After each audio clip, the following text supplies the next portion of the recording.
Hi everyone, this is Suzanne Barros with Wine of Australia. Hey, Suzanne, wanted to say it was a wonderful luncheon with you and Australian Beef. Tell me a little bit about your role at Australian Wine and what you're trying to promote right now. Sure. So Wine Australia is the Australian wine industry's promotion and education organization in the U.S.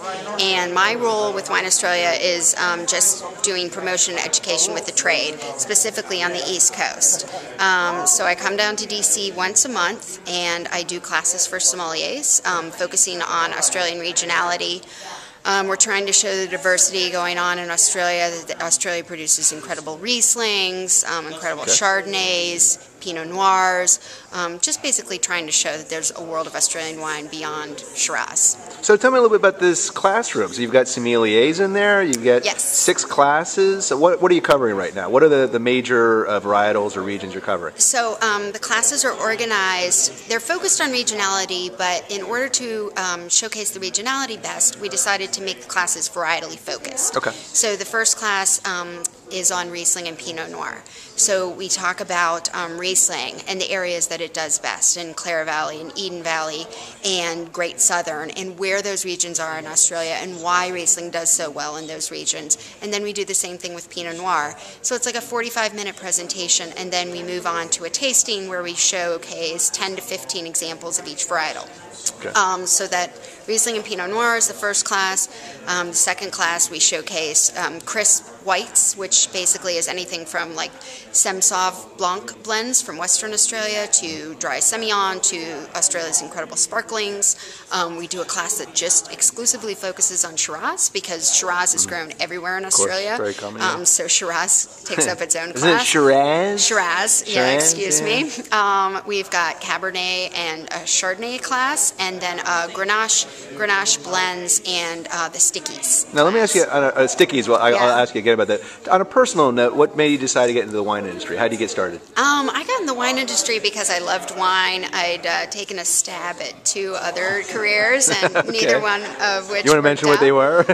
Music industry and the golf industry. Oh, okay. So, yeah, and wine had always been a hobby all along, and wound up just sort of falling into it, getting a job working for a small distributor in Florida, and have never looked back.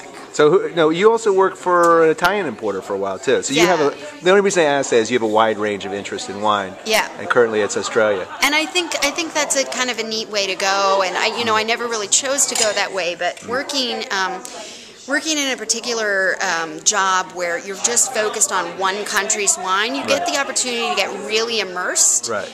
Whereas, a lot of sommelier positions, or a lot of times when you're working for an importer or distributor and you've got so many different countries' wines, you never really get to get very in-depth. So I've gotten to get really in-depth with Italy, which is, as anyone in the wine industry would attest, is one of the most complicated countries in all of wine. Amazing. And then Australia, which I think a lot of people would say is sort of a one-note wonder, one-hit wonder, and it's not. I mean, there's so much beyond Shiraz. So we had this wonderful tasting with beef. It was really delicious, but I have to ask you a question. Late at night, 11 o'clock, 12 o'clock, 2 a.m. or whatever, what is your secret love? What are you going to pull out of the refrigerator, food and wine-wise, just satisfies that craving? Oh, I love Riesling. So it's going to be a Riesling? Yeah, I'm a sucker for Riesling. Some cheese and or something Riesling with it, goes so well with anything. Well, my boyfriend's a chef, and there's a meat emporium down the street called Munkin, where we live in Queens, and they have all sorts of charcuterie and smoked meats.